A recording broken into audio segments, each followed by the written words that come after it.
முக்கியமானது 3 கதாவத்துக்கு அம்சம். ஒன்று முதல்ல கல்வி ஞானம், இரண்டாவது பேருதல் மிக்க வாழ்க்கை, மூணாவது பிறரிடம் கையேந்தாத வாழ்வு. இந்த 3ம் ஹஜ்ரத் அவர்களுக்கு பள்ளிவாசலில் என்று சொல்லுகிறோம், இன்றைக்கு வரையும் இது சொந்தம். கல்வியில் அவர்கள் இவ்வளவு ஆலிம்களை உருவாக்கியவர்கள் என்பது உங்களுக்கு தெரியும். பேணுதலில் அவர்கள் பால்ய காலத்திலிருந்து எப்படிப்பட்ட பேணுதலில் இருக்கிறார்கள் என்பதையும் இங்கே பேசிய பெருமக்கள் எல்லாம் உங்களுக்கு சொன்னார்கள். மூணாவது, யாரிடத்திலேயும் கையேந்தாத தேவையாகாத வாழ்க்கை.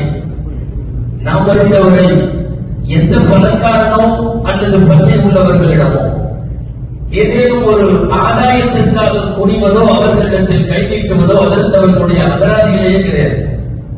ஒரு இடத்திலேயும் அதற்கு அவர்கள் கை நீட்டியதில்லை. இன்னொன்று தெரியுமா, அப்படி தேவை உள்ள சூழ்நிலையில் அல்லாஹ் அவர்களை வைக்கவும் இல்லை.